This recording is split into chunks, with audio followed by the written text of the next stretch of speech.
Otep à tous, bien-aimés frères et sœurs.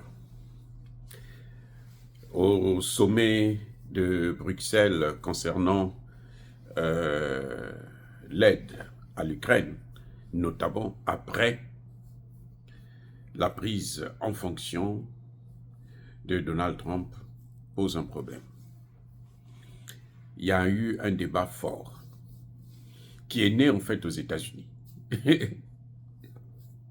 Les États-Unis disent, vous savez, dernièrement, les États-Unis ont voté une loi pour ajouter 61 milliards à l'Ukraine. Les États-Unis posent une condition.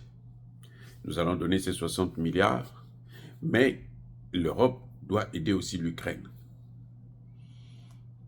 Et les États-Unis disent, c'est trop simple, c'est pas compliqué. Vous avez volé, gelé, en fait c'est voler les actifs de la Russie, 260 milliards de dollars, d'euros plutôt, qui se trouvent dans vos banques. Eh bien, moi, avant de débloquer cet argent-là, les 61 milliards, vous devez prendre aussi les 260 milliards d'euros qui sont dans vos institutions internationales de la Russie pour donner à l'Ukraine. Eh oui. Et donc, pour l'instant, l'Allemagne, la France et l'Italie sont réticentes. Ok, très bien. Et comment on fait alors pour aider l'Ukraine? La Pologne vient avec sa décision. La Pologne vient qui dit, mais vous là, pourquoi vous hésitez avec cet argent? Prenez cet argent, donnez ça à l'Ukraine. C'est tout, c'est aussi simple, on n'a pas besoin de compliquer les choses. Prenez cet argent, vous donnez ça à l'Ukraine. Cette fois-ci, le chancelier allemand, Olaf Scholz, qui est démissionnaire, puisque vous savez que lui aussi, il a été censuré. En Europe, c'est comme ça, tous les chefs d'État, les patrons là, ont été, comment dirais-je, censurés, tous. Scholz est en train de préparer maintenant une nouvelle élection, parce qu'il a été censuré. Alors, qu'est-ce qui se passe? Olaf Scholz dit au président polonais que, mais en fait, toi, ta haine que tu as avec la Russie, là, ce n'est pas notre problème. Nous, ce qui compte pour nous, c'est la protection de notre marché. Déjà, toi, tu ne connais pas l'euro puisque tu n'es pas dans l'euro. Toi, tu utilises une autre monnaie, tu utilises ta propre monnaie. Nous utilisons l'euro.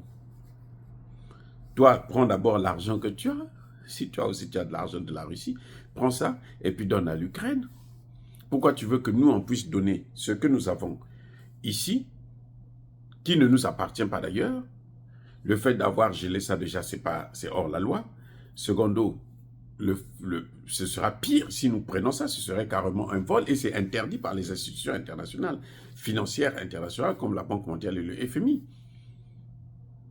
Même si, quand il s'agit de l'Occident, on doit violer les règles, mais cette fois-ci, nous, on ne veut pas.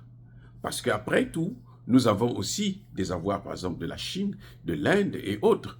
Mais si ceux-là aussi retirent leurs avoirs, parce qu'ils ne nous font plus confiance, parce que nous n'inspirons pas confiance, il y a un problème.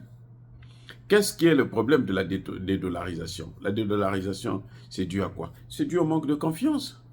Si les gens avaient confiance, si les autres États avaient confiance au dollar, il n'y aurait jamais eu la dédollarisation. Eh oui, jamais, il n'y aurait jamais eu la dédollarisation. Mais, puisque les Américains ont pris l'habitude, et ils ont pris d'ailleurs goût de sanctionner tous les pays qu'ils veulent sanctionner, parce qu'ils utilisent tous le dollar, eh bien les gens se sont dit, nous cette monnaie-là, on ne nous inspire plus confiance, nous n'allons plus l'utiliser. Voilà le grand problème que Donald Trump va venir avoir. La présidence de Donald Trump là, sera caractérisée d'abord par la gestion. Comment il faut faire pour redonner confiance pour le dollar. Mais vous savez que quand vous avez confiance en quelqu'un, lorsque vous perdez cette confiance, pour la retrouver, ça a toujours été un problème très, très, très, très, très difficile. Parfois, c'est impossible. Vous pouvez être bien avec la personne, mais il ne vous fait plus confiance. Eh oui, les gars. Donc, c'est un peu ça. Dans le cas actuel, vous avez par exemple la Chine qui est en train de retirer tous ses avoirs au Trésor américain. La Chine vend ses bons de trésor américains pour acheter de l'or avec. Le Japon aussi a commencé à faire la même chose parce qu'ils n'ont plus confiance. C'est ça qu'on appelle la dédollarisation, en fait, c'est ça. On ne fait plus confiance au dollar. On ne veut plus utiliser le dollar. Puisque tout le monde utilisait ça, et eux, ils ont pris l'habitude de sanctionner, de frapper, de punir, de faire ce qu'ils veulent. Maintenant, les autres se disent, oh, bon, comme c'est comme ça, nous, on va contourner votre monnaie. Les BRICS ont mis en place un système de paiement où chacun paye avec sa monnaie. Vous échangez avec votre monnaie. Vous avez l'équivalent de ce qu'on appelle SWIFT, qui est celui que les Américains utilisent, qui leur permet de contrôler le dollar, de connaître toutes les transactions qu'il y a au monde et de pouvoir savoir qui utilise, qui n'utilise pas le dollar. Et puis prendre des sanctions. Ou quand quelqu'un, la tête de quelqu'un ne leur plaît pas, eh bien, à travers, il suffit de lui retirer le dollar qu'ils ont, et puis la personne ne peut plus utiliser le dollar. Tout ce qu'il avait, tous ses avoirs sont maintenant perdus. Et c'est ce qu'ils sont en train de demander aux Européens. En fait, les États-Unis sont en train de piéger l'Union européenne. Eh oui, à force de coloniser, ils ont piégé l'Afrique, non? Ils ont bloqué l'Afrique, non? Maintenant, les États-Unis, exactement ce qu'ils sont en train de faire en Afrique, c'est ce que les États-Unis sont en train de faire avec l'Europe. On est en train de les bloquer. On est en train de les piéger. Ils ne pourront pas faire autrement. Parce que Donald Trump a dit, si vous ne payez pas là, nous, on ne va pas aider, nous, on ne va plus donner de l'argent. Et c'est vous qui avez un problème en Europe. Ah oui. Donald Trump a même imposé aux Européens d'acheter le pétrole et le gaz américain. Voilà encore un autre défi qu'ils auront à relever. Donc, entre Scholz et le président polonais, c'est à couteau tendu. Le président polonais a été mis à sa place. On lui a tiré les bretelles pour dire non.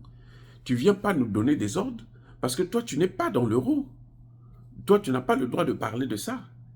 Je veux dire que tu ne connais même pas les institutions internationales. Et c'est vrai. Parce que s'il connaît ce que c'est que les institutions internationales, eh bien, il ne peut pas dire ça. Le problème, c'est que le président polonais sait que si, comme lui, il est envoyé par les Américains, il sait que s'ils prennent cet argent, ils ne vont pas acheter des armes en Europe, ils vont acheter des armes aux États-Unis. Les États-Unis ont besoin de ces 260 milliards d'euros pour relancer leur industrie militaire, encore une fois de plus. Voilà tout le problème. C'est pour ça qu'il dit ça. Ce n'est pas de l'argent qu'on va donner à Zelensky, il utilise, non. C'est de l'argent qu'on va donner aux Américains. Et maintenant, les Américains vont fabriquer des armes pour donner à Zelensky. Voilà.